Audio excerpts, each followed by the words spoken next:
It was 30 years ago that the Texas Parks and Wildlife television series, originally known as Made in Texas, got its start.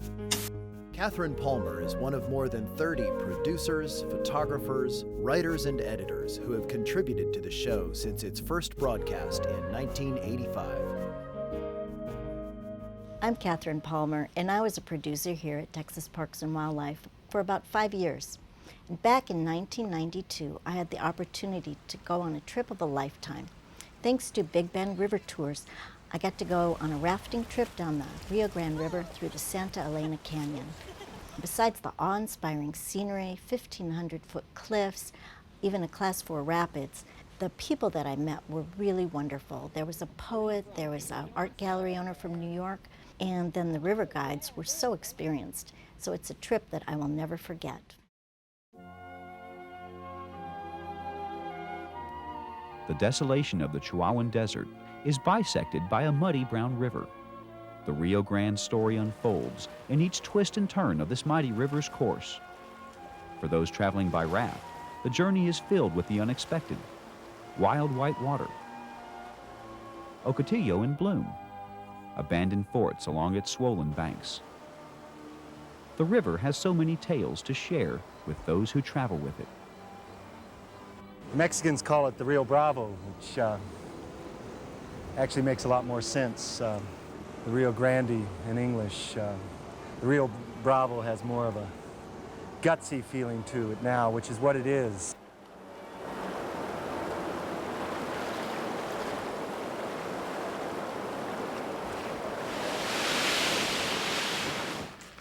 Those oar stands can go inside. Here, let's handle that one over there.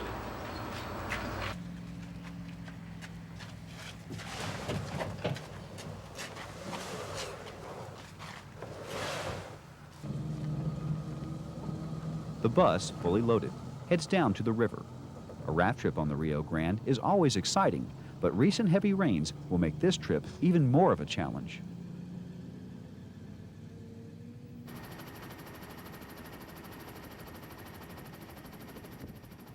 The Rio Grande forms the border between Mexico and Texas. Where the river encounters the southern tip of the Rocky Mountains, it turns abruptly from its leisurely southeastern course to the northeast. Hence, the area is called the Big Bend. This trip takes place here, a 19-mile-long section, which includes the Santa Elena Canyon. Is there a little bitty one? Is there a little bitty one? There's a small medium right there. Right there, that's a small medium. A men's skinny. A men's skinny. If you fall out of the boat, even if you get knocked out, if you hit your head on a rock and you break a rock, the life jacket will turn you right side up and float you.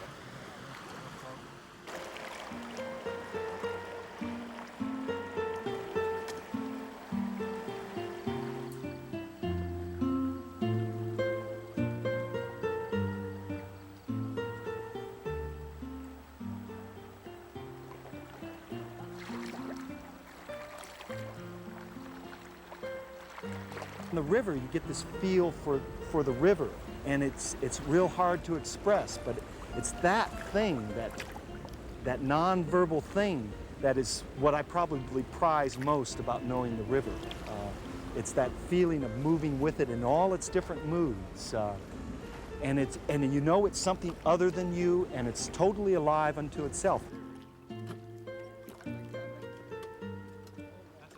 I dream of being in deep waters, an ocean that's 2,000 or 3,000 or 4,000 feet deep, and I'm at the bottom.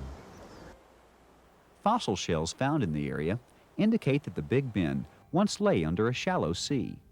Since that time, over 100 million years ago, tremendous transformations have occurred. An uplift in the ocean floor pushed the sea aside. Violent volcanic eruptions created the mountains we see today. The land continued to shift and change. An alteration in climate increased the rainfall in this area, creating the river we now know as the Rio Grande. Slowly, the moving water carved and is still carving the canyon that is along this route. The landscapes that lie to either side of the river are remnants of these past geologic events.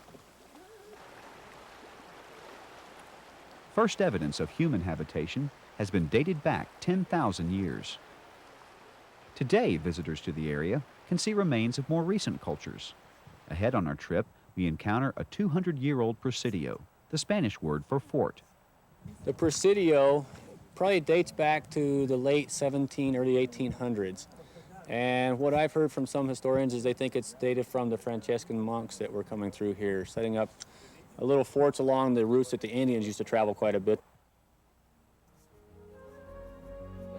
Native Americans, Spaniards, soldiers, missionaries.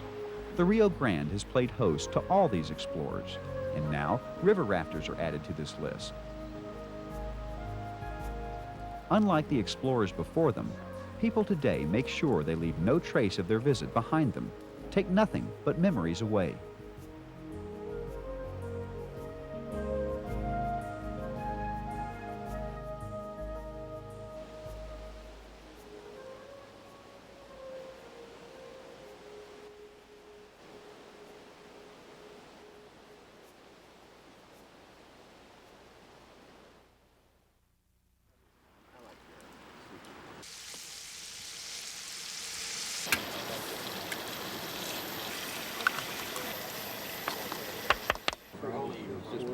Right, look at that.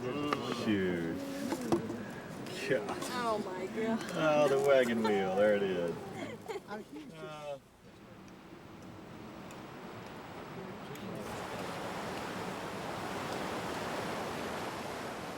A new day on the river begins as the rafters immediately encounter the rapids that lead into the Santa Elena Canyon. These rapids only foreshadow the roaring white water ahead.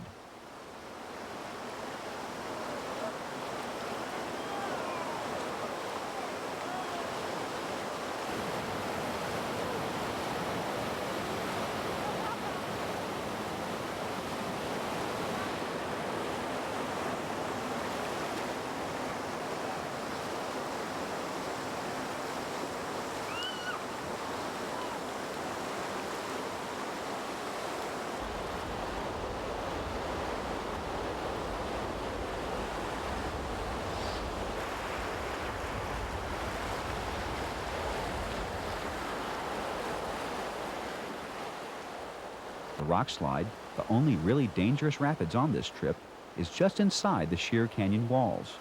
With the river swollen by recent rains, even the most seasoned in this group can't predict what they will encounter.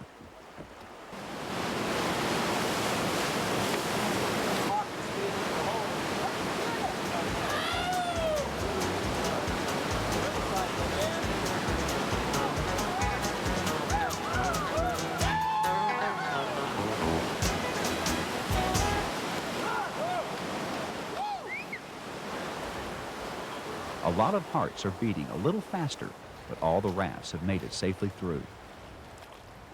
Though the river remains relatively calm for the rest of this journey, the desert that lies to either side is as harsh and dangerous as the rapids that have been left behind.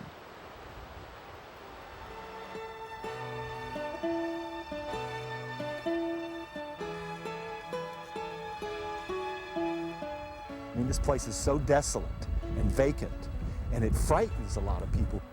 The Spaniards described this area with its arid climate, el despoblado, uninhabitable land. Though it's harsh, many plants have adapted to this desert home. By spending time exploring the surrounding desert, visitors experience a more complete picture of the Rio Grande. This bush is a plant that you find throughout most of the deserts of the world. This is called chrysote or greasewood. This is prickly pear over here, for anybody that doesn't know. This is a brown spine prickly pear. We've got like 7 different kinds of prickly pear that grow out here.